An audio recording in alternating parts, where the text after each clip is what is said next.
Okay, so some of the update on the space. Officially got a plumber in the building, which is great because it is a plumbing issue. Now, my understanding, from my limited understanding here, is what happens is in the wintertime, this pipe breaches the wall, and you can see there's some insulation there, and it continues on past the insulation. And this is an exterior wall, so in the wintertime, the cold air affects the piping inside the building, of course. Like, we know that. It gets super, super cold. It's insulated to try and resist that, but what I'm told now is 12 inches or so inside this wall, because that's how thick the wall is, this pipe was probably not cut off from the interior water supply, which means this pipe was probably full of water in the winter, and repeated cycles of winter. Now, the first year I was here, I didn't notice anything, but it was clearly dealt with once before. There's a sock inside the wall. There was an extra pipe in the wall, some insulation inside the wall. Maybe the sock was inserted from outside, who knows. But what happens is the valve itself, this valve here, is inside the wall by quite a distance. And if this valve is affected by ice or water, it eventually cracks or leaks.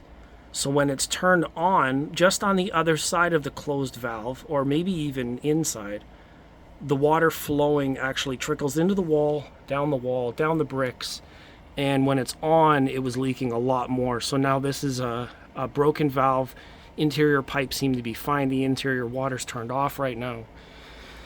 And what I'm going to have to do is just I'm going to hang out for the day. I booked an extra long weekend because of this, so I could be here and move some stuff around, make some space. I got my towels ready. It's super, super humid, even though it's nice and cool outside. And what we're going to do, I guess the plumbers, what they're going to do is change the piping that's here. Hopefully they don't have to open up my whole wall and insert a section. That seems crazy to me, because that doesn't seem like there's a nut joint or whatever. They just look like they're twisted in those spaces. Now, I don't know how anybody can work in a tight space like that. That 90 degree there is just twisted on. So, not sure what's going to happen here at this point, but that's the update in terms of the flooding, the cause, the reasoning. Now, I understand that I thought it was from spray back, but in end eventuality is the truth. The valve on the inside was actually damaged, and this opening of the wall was mandatory. So I planned ahead. I knew this was going to happen.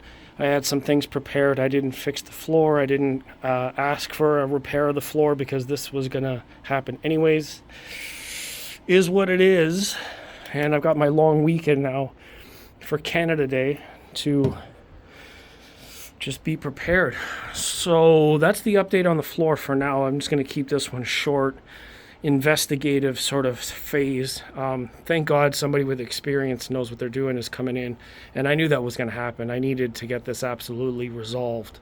When they said they fixed it the first time, nothing happened, and that's what caused the flood on my floor in my other room the first time. So even though this is causing a mess and I've got to book and use my vacation days from work, I need to be here because stuff like moving the speakers out of the way and making sure everything is safe. I would cry if something happened to these. And then also for like leaks and reassuring from inside outside.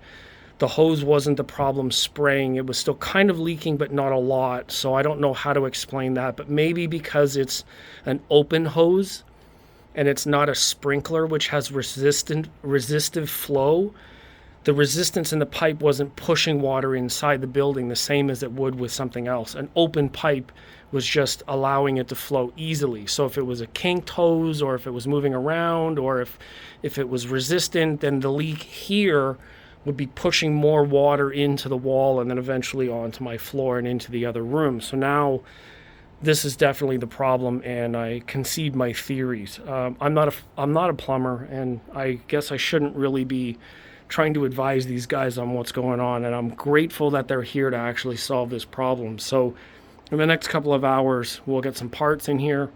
Said they're going to return and do the work.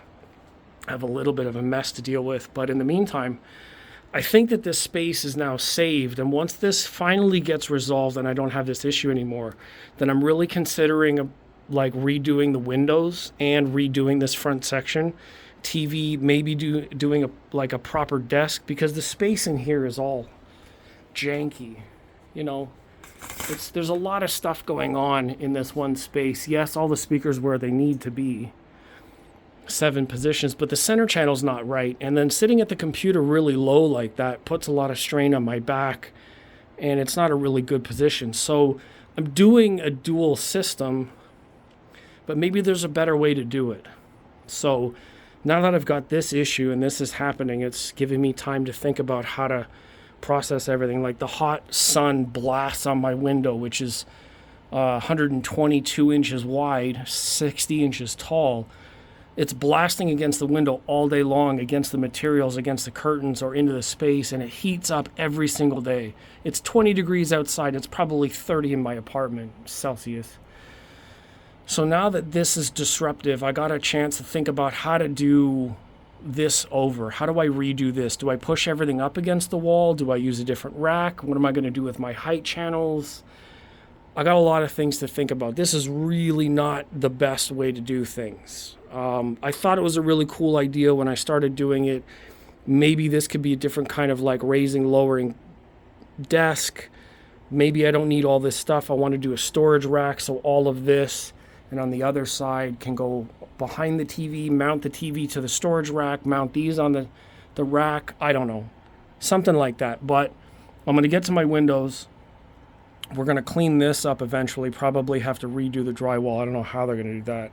Probably cut a patch out and then they're going to have to take, that means they're going to have to come in and do that again. They're going to call someone to do drywall or whatever. Shite, that's more time that someone's going to be in here. So this might be going on for a while. Yeah, it is what it is. So, problem discovered. Solution is forthcoming. When it's all fixed, hopefully I'll have all this other stuff done and I don't lose a lot of days of work or whatever trying to wait for this to get finished. But it is what it is. Shit happens. I live in an apartment. Otherwise, I could have done it myself. So, renter's life, renter's audio, renter's delight, whatever you want to call it. Anyways, I'll see you in the next video. Thanks for watching this one and following along with my somewhat atypical problem. But this is a warning also to anybody who rents or has buildings or whatever. Like, we need to be aware that these spaces have to be managed by property, and accidents do and can happen. So planning ahead, being prepared, being aware of what's possible, how things work out in your space, you might be able to get ahead of something like this instead of letting it be an accident. So this is a reminder to anyone and everyone, maybe look into any of the minor problems or things that are going on, like ventilation, electrical, your outlets, grounding, anything like that. You don't want an accident to bite you in the ass. And it could have been worse. I mean, my power bar's right there and all of my equipment's elevated, but what if it wasn't?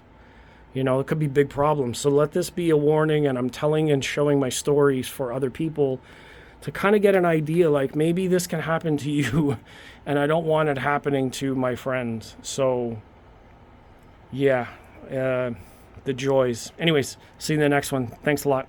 Bye-bye.